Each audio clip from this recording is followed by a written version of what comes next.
It is Teleforum. It is 1230 WBVP, 1460 WMBA, 99.3 FM, 95.7 FM.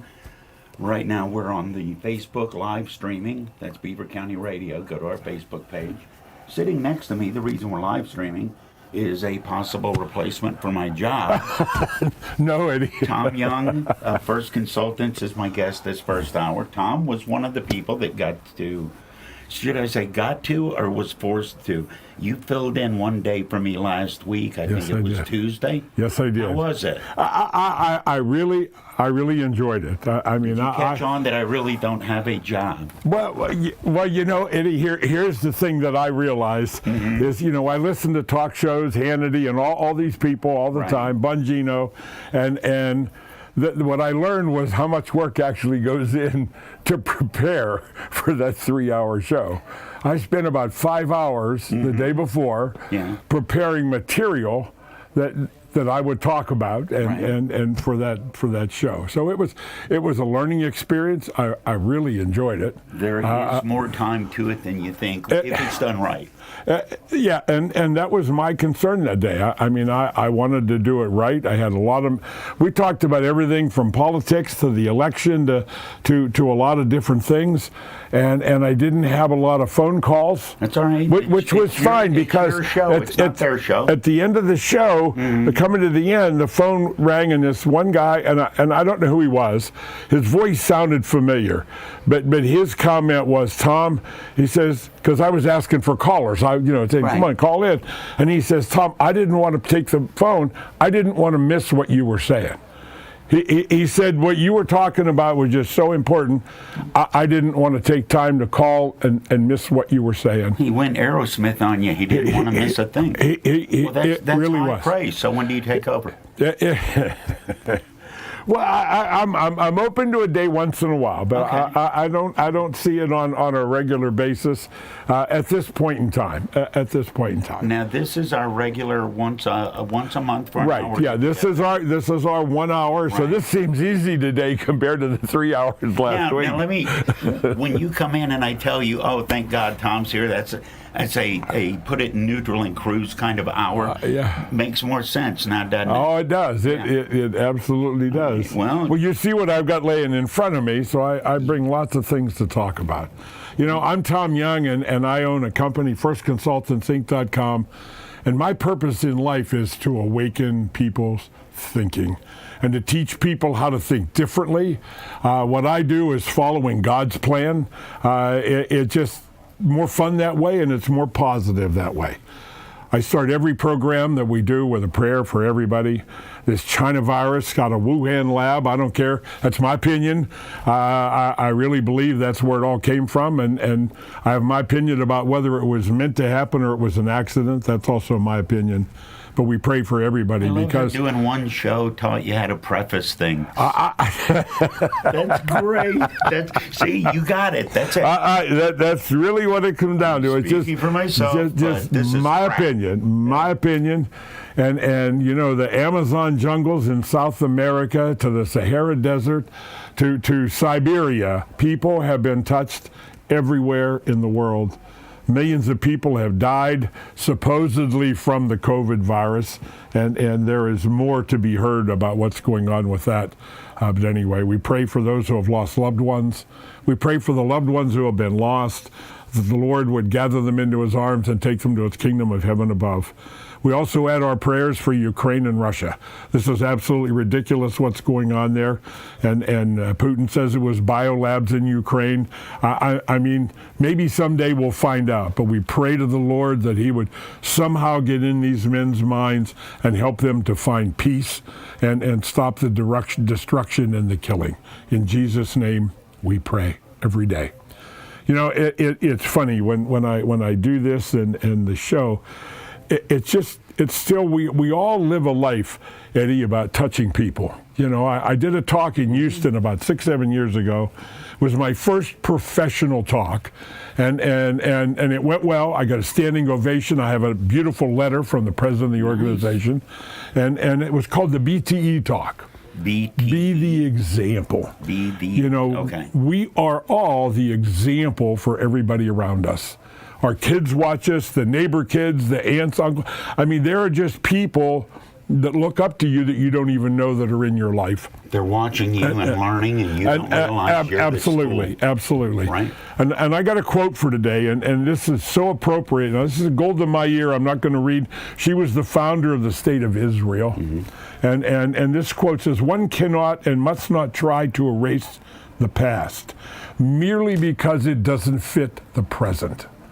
Wow. Because isn't that what's really going on right now in politics, Eddie? There are people trying to erase the past, erase history and erase the past, and try in some way to take it out of the picture and do something with it to make it look different.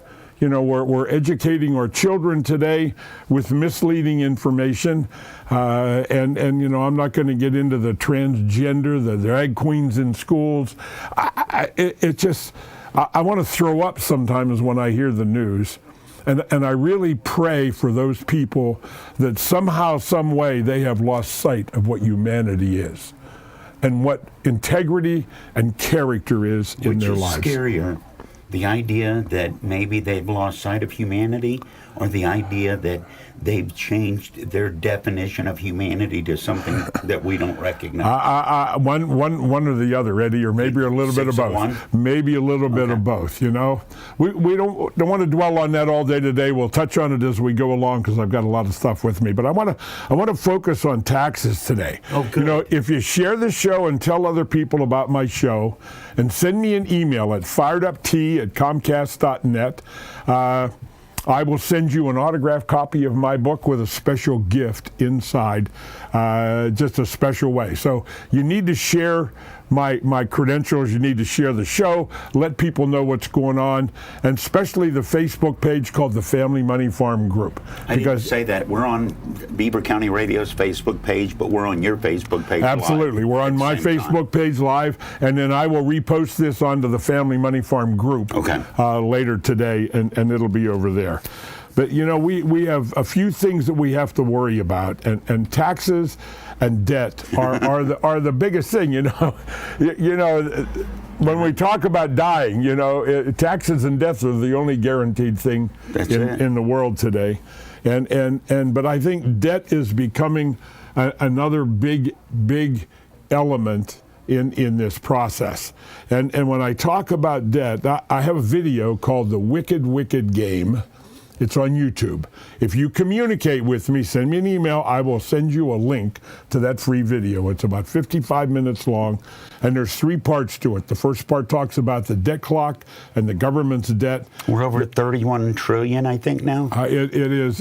I know you keep track I have the of it. numbers, but you know what? I want to talk about something else today and add to that, because there is a thing out there that is called default swaps.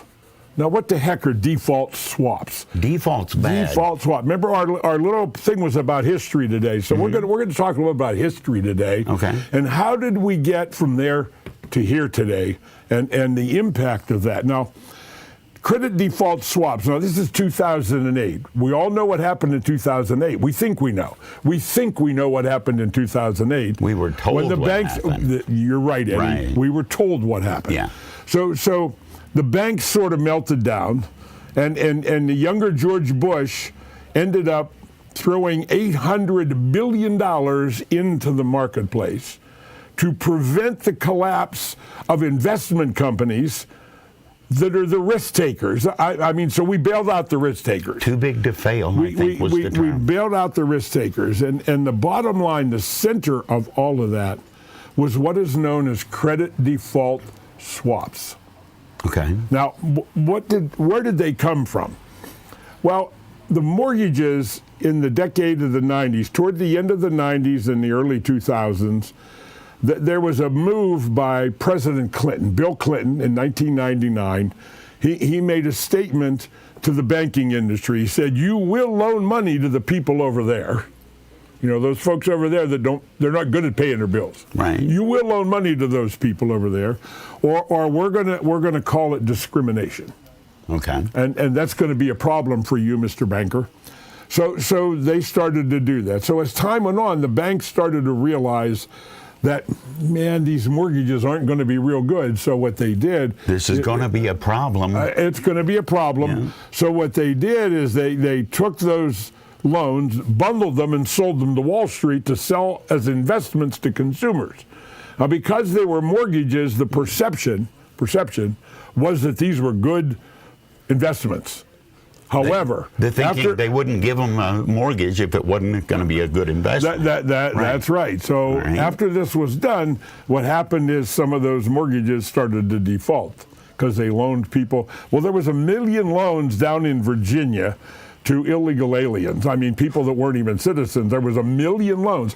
And what was driving it was the fees that were being made by the bankers. In other words, they make you, if you ever look at closing costs on your mortgage, you know, they were making a ton of money in doing that. But these credit default swaps, so one of the investment firms stepped up and said, look, you know, we'll insure the mortgage portfolios. Okay. And the device or the product was called a credit default swap. Now think what I just said, credit default swap. So if it defaults, we'll buy it out. We'll take it. We'll wait for it to fail, then. And if it fails, we'll buy it out from you, and you're going to pay us a fee, a premium. You're going to pay us a fee. And at that time, there were $611.735 trillion in these credit default swaps, Eddie. That was 2008. So it ain't less now, I can't imagine. Well, here's today's credit default swaps, 644.361 trillion. Okay. Now let me add one caveat to that, because I see we're going to take a break and then we're going to come to the news. Then we're going to light this thing up after the news. You don't need me for any of this. Now that you've done my job one day, we're going to go to the news. He's doing everything perfect. Read those numbers again, because that's ludicrous. Okay. In 2008, it was $611.735 trillion in these credit default swaps. In bad debt. Now what crashed was 0.25%. That's what brought the banks down. 0.25%.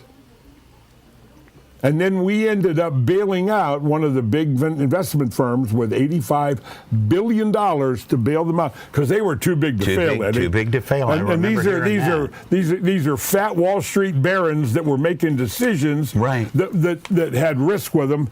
And today we've got 644 trillion credit default swaps, credit derivatives today. And they're never going to be held accountable for that. No, you know, our tax dollars went to do that at that time, and the debt is in September it was 30.9 trillion, and right now it is 31.493 trillion. You've got so the debt has gone up more than $1 trillion just since September. Yeah. The unfunded liability was 171 trillion. Today it's 173. So since September we've added 3 trillion to the debt onto the debt and the unfunded liability in 5 months. You've got me trained. Anytime I see a story about the debt, it's like, oh wait, I need this. Tom's going to talk about this, and I saw 31 trillion. It is absolutely ludicrous. What is going on? What's going to happen? Are we going to fall over economically, just like a defective weevil, and have to start again? Let me throw something in here I've never talked about on the radio before. Okay. A concept called Nasara and Jassara. Nasara. Look it up, folks. Do your own research. Do your own research. All right. Nasara. Nasara. All right. Gasara. And that is where there is a complete takeover of the banking system. All debt is forgiven because it's part of the bankrupt system. And we move back to the gold standard. That basically, there's a whole lot to it, but that's basically, but I challenge you to do some research. And it goes along with the military takeover of the government, as we know it today, that is corrupt through and through. All right, hold on to that thought, because your short answer just caused about 4 more questions in my head. Okay. That's why I love when you come in. Tom Young is my guest. More with Tom after news on Teleforum on Beaver County Radio. Holiday blues can take on a whole different meaning once January rolls around. This is Cindy Haladio from Friendly Federal Credit Union. Trust me, I heard a lot of people singing the blues once those high-rate credit card bills from holiday shopping start arriving in the mail. You know, some of them actually sing pretty good, by the way. But I digress. Anyhow, you can sing a more upbeat tune instead of the blues yourself when you refinance those holiday charges at Friendly Federal Credit Union. We've extended our special $3,000 30-month 3% loan offer until the end of this month. Actual rate and terms may vary according to credit worthiness based on credit approval. Start the new year off right. Get rid of what's dragging you down by refinancing today at Friendly Federal Credit Union. Member NCUA Equal Housing Lender. Friendly Federal Credit Union. You got a friend. Now entering our 75th year of serving Beaver County. You're listening to 99.3 FM, 95.7 FM, 1230 WBVP and 1460 WMBA. Part of the St. Barnabas Radio Network. Ben Stein is coming to Pittsburgh. Join St. Barnabas Charities as we honor economist, award-winning entertainer, and author Ben Stein at a Founders Day celebration Thursday, April 27th. Tickets on sale now. Proceeds benefit the St. Barnabas Free Care Fund. Buy tickets online at stbarnabascharities.com or call 724-625-3770.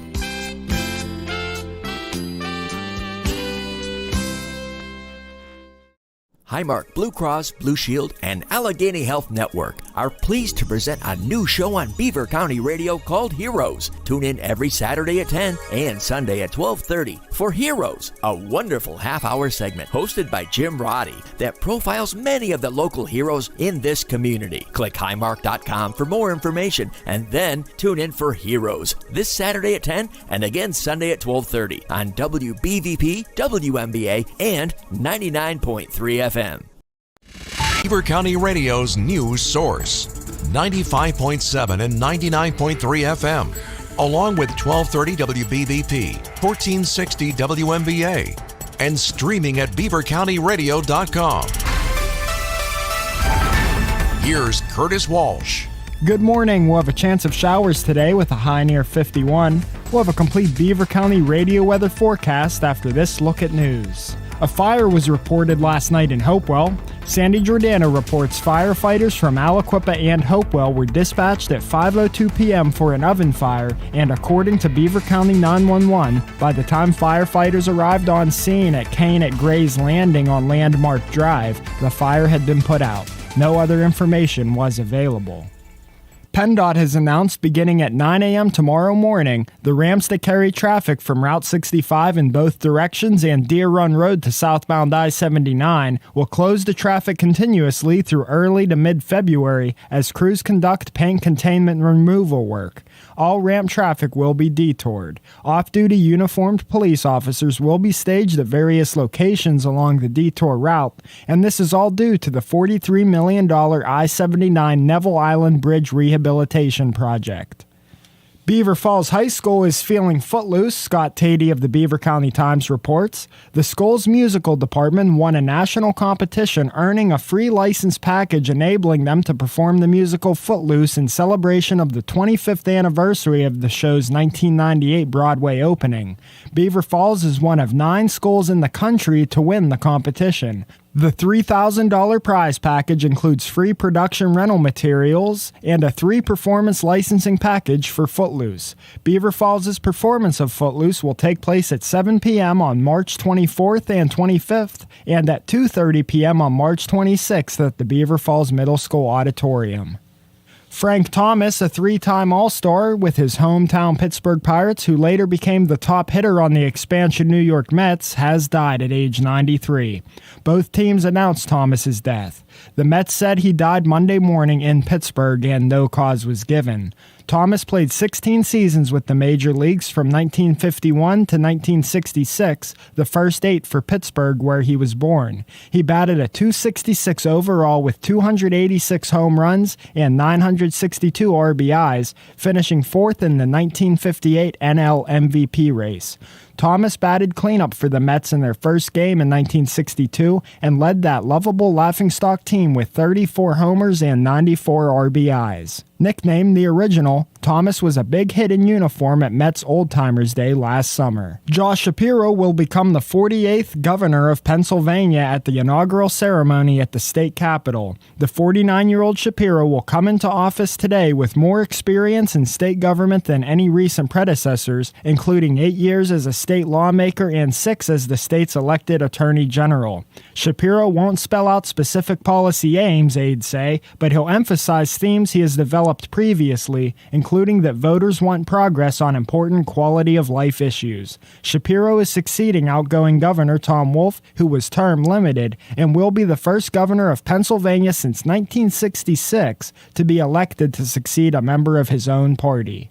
And an arrest warrant has been issued for a 13-year-old boy following a deadly shooting in Clairton last night. When responders arrived on scene, they found a teenage boy shot who was pronounced dead at the scene. It is reported that police say 13-year-old Laquan Rich Cabbagestock was playing video games along with the victim and 2 other individuals. The 13-year-old fled the scene and an arrest warrant has been issued for him. He faces charges of criminal homicide and possession of a firearm by a minor.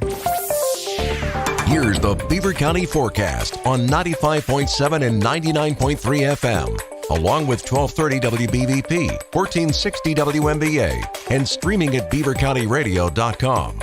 We'll have a chance of showers this morning with a slight chance of showers this afternoon with otherwise cloudy skies and a high near 51.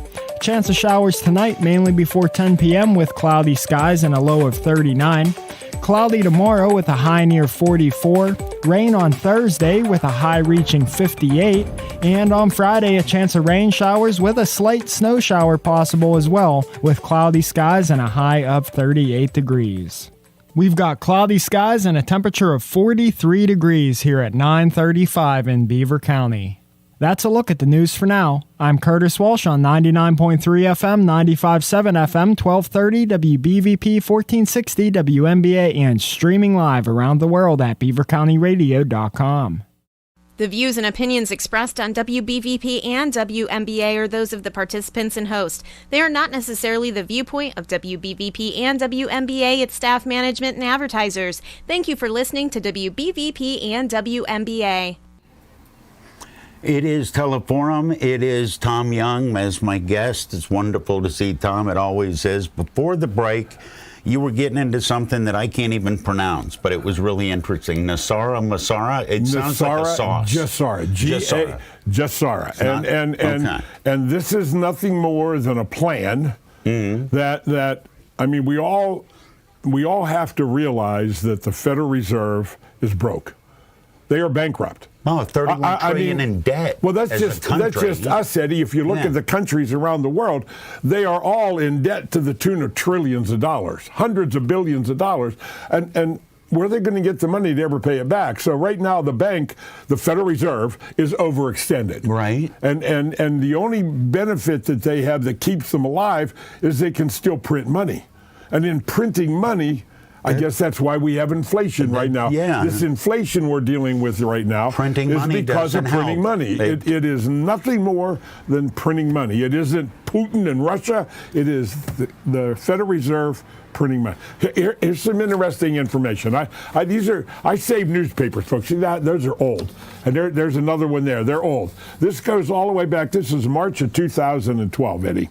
Okay, so 13, coming up a couple facts. The U.S. Treasury currently has $10.7 trillion in outstanding public debt. $10.7 trillion in 2012. All right. We're now 10 years later. Yeah, it ain't gone we got down. 31 trillion, so we've tripled it in 10 years. Yeah, that's not sustainable. Tripled. It's an average of 7.5% compounded rate of return. Or rate of... Rate of growth of being broke. Right, absolutely. And so this is absolutely crazy. Now, same time, the high cost of the Fed's cheap money.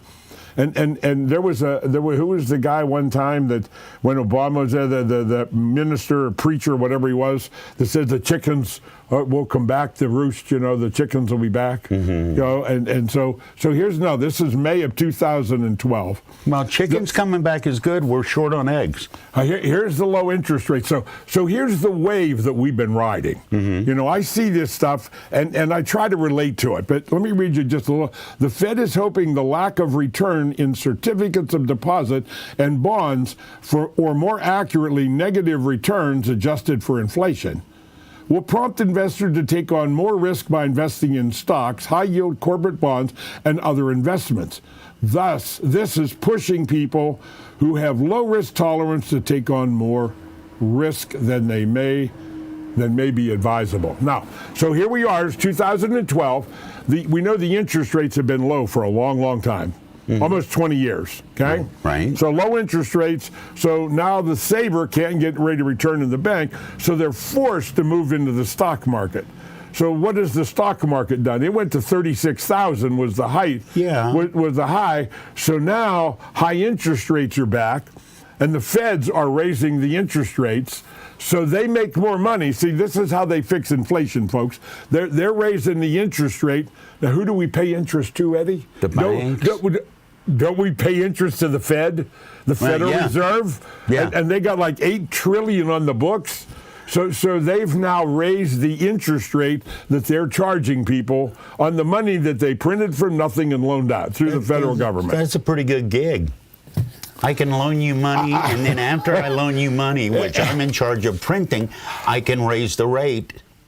Now, here is current. This is February of 22. This was a year ago. Okay. National debt this month reached $30 trillion. This was a year ago in February.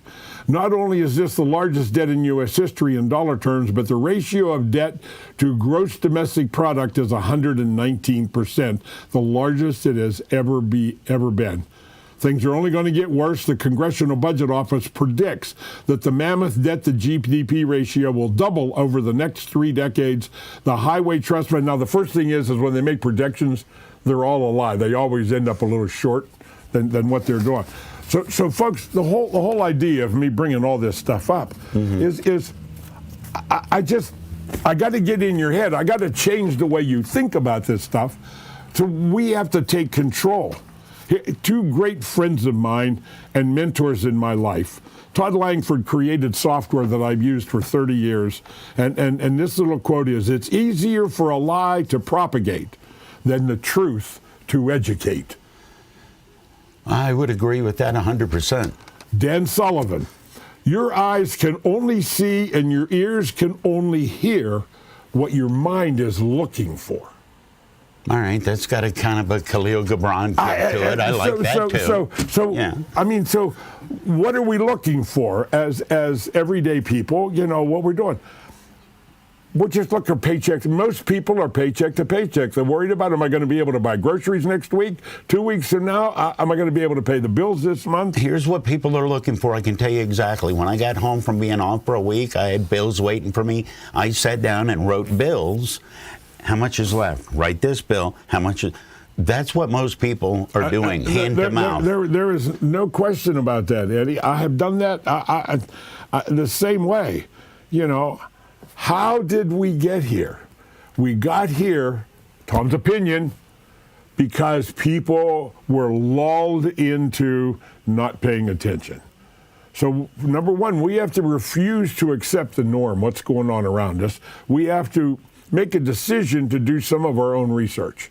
Do some reading, do some research, and thinking rightly with integrity, because right now, what is the rating of Congress, 10 or 12%? Yeah, it's like my algebra grade. It is just ludicrous. Then what do we do? What do we do? Because what you're talking about is unlearning a system that has been preached to us our entire lives. Well, how do you get people to unlearn something? That brings me to my book. Okay. The Family Money Farm, the CFO Project. Let me share you a story, and this story has repeated itself no less than 6 times in the last year. And these are clients that have saved and have diversified assets, in other words, non-correlating assets, which include cash value whole life insurance with a dividend-paying mutual life insurance company. Let me emphasize that. I have a paper here I want to share with you. I need you to explain that because you used words that I don't know. A dividend-paying mutual life insurance company is owned by its policyholders. Okay. Okay, so the profits in this company are distributed under law. They must be distributed, and they're known as dividends at the end of the year. So when you have a policy, you get a dividend at the end of the year. And the mutual insurance companies are all over 100 years old, 120, 130, 140 years old. And they have paid a dividend, Eddie, every year since the beginning of the company, more than 100 years. That's how they've survived 100 years. That's incredibly rare. How can you deny that? Yeah. And I've got some pieces of this puzzle.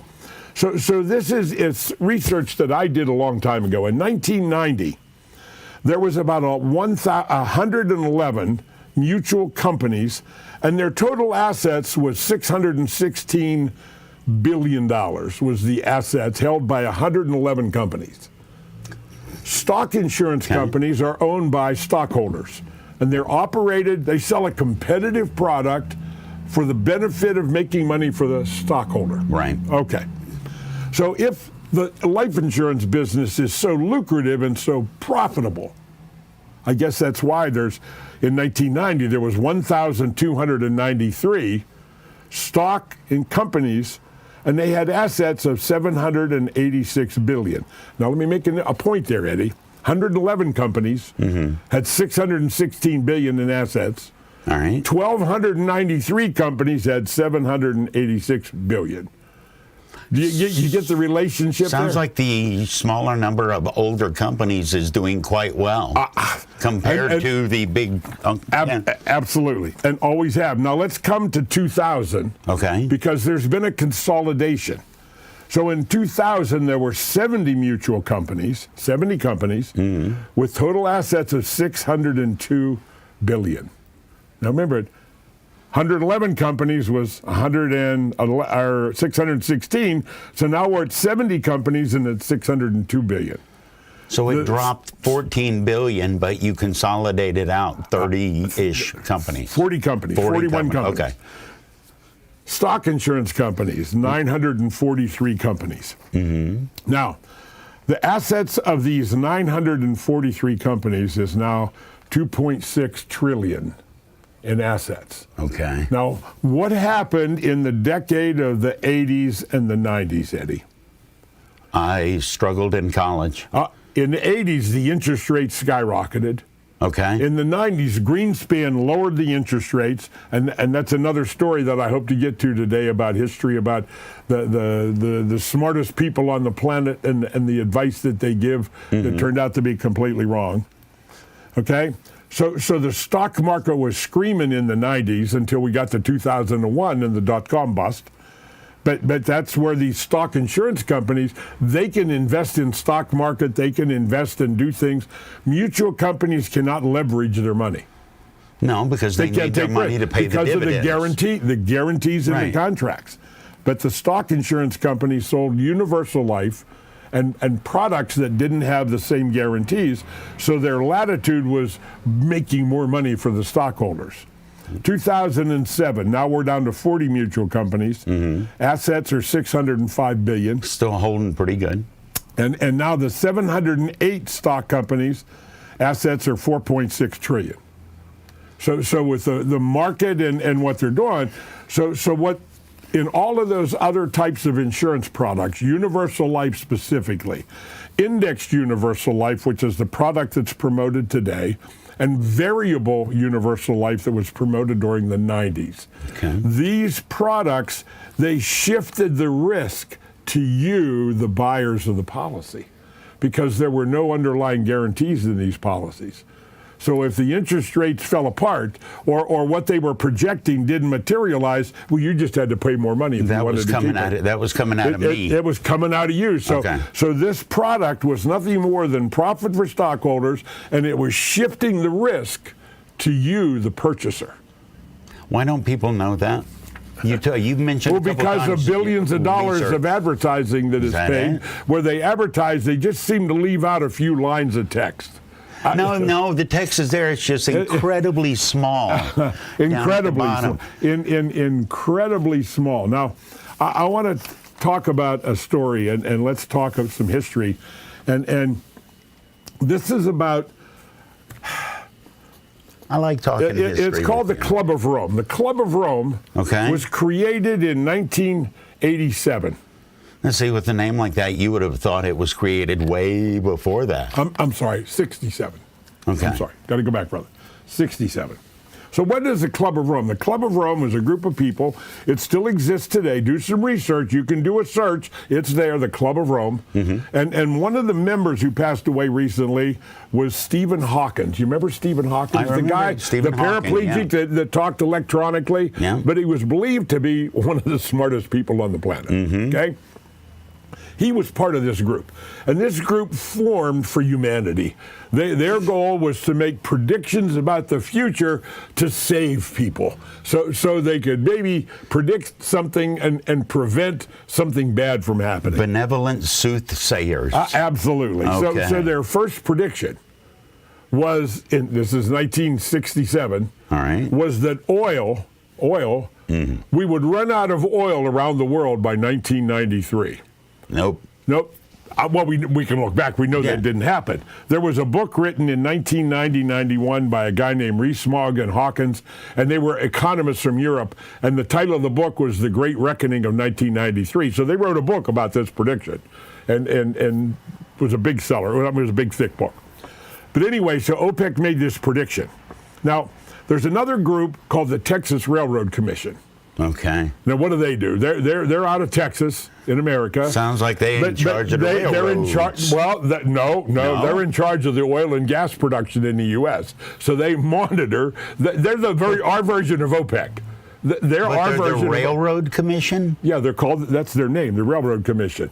But they're not. Okay. Okay. All right. Railroad in this case means oil. Discovery and distribution of oil and minerals, oil and gas and minerals. So they're America's version of OPEC. So they're OPEC with a hat and boots. Texas Railroad Commission. All right. Okay? So now, in my mind, in my story mind, there was a guy from South America named Perez, and he was a world oil broker, and he knew these Texas Railroad Commission people and what they did.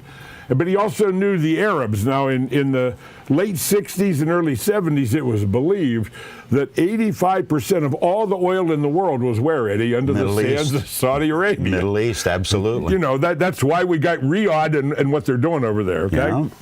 So because of that, so he goes over there and talks to these Arabs, and he says, look, boy, if you guys could do what this Texas Railroad Commission does, control the price of oil and the production of it, imagine what you could do. So in 1969, guess what organization was created? That's when OPEC came, isn't it? OPEC. Yeah. Now, in 1969, oil was $1.23 for a barrel of crude. Imagine that. I remember high school, Eddie, in 67, it was 27.9 a gallon for gas. So a dollar get you almost 4 gallons. Absolutely. Okay. So oil was $1.23 a barrel. OPEC was formed, and in 1972, 3 years later, 1,000% increase. Oil is now $12 a barrel. And what are you going to do about it? Nothing. And Nixon was now forced to take us off the gold standard because they wanted paid in our money. At that time, said on the certificate, it was a gold certificate. Silver and gold payable to the bearer on demand in gold and silver. Yeah. So we were importing so much oil from Saudi Arabia, it was feared that they could call the money and instead of wanting cash, they would want gold and silver, so they would clean out Fort Knox. Okay. So Nixon was forced to remove us from the gold standard. Now that opened Pandora's box. Pandora's box? Yeah. That gave the Federal Reserve absolute carte blanche to start printing money. Yeah, because who's in charge of the reserve? Us. So from 1972, where the Federal Reserve had maybe $100 billion on their books that they had created, to where we are today, where they have $8 or $9 trillion on the books, and they have printed money from nothing and loaned it out, and printed money from nothing and loaned it out. So we always hear these people that are trying to erase history right now, and My God, we have to look at history because it's repeating itself right now. We have so many crooks in Washington, in politics, and everything that's going on, and nobody is telling the truth about what happened, what's going on, and what is yet to come. Do you have more faith that the truth can come out because of the new media, or Eddie, is it just more of the same? You know my lifelong goal right now. My lifelong goal is to touch 1 million lives before I die. Okay. That is what my purpose is on here, to change the way people think, to get their attention in somehow, some way. Wake up. I don't want to physically hurt or shake anybody, but I want to mentally shake you so that you wake up and start to see the flowers and what's going on and what can happen. Bill posted on the Facebook feed, it's about asking how your investment makes money and for who. It's about what questions do we need to ask that we've stopped asking. Well, that leads me to another topic, that BlackRock and Vanguard. BlackRock is the largest manager of money in the world. Good gig. Okay. And between BlackRock and Vanguard, they manage over $20 trillion that they have control of. Now, because they are investment firms and they have large percentages of stock ownership in these companies, there is a tremendous amount of this green energy influence coming from these companies because BlackRock owns such a large percentage of the stock of XYZ company. They can now you and I are going to live under the dreams of the billionaires that are in charge of these things. Right. So they use their money and their influence. This green energy is a joke, folks. I'm sorry. It's a joke because I believe in capitalism. And when green energy comes to reality, it will because corporate America has figured out how to make money with it. Yeah. And then people will invest in it. And the government won't have to tax us and give the money away and pad the pockets of these people that have not even proven that whatever they're doing is viable.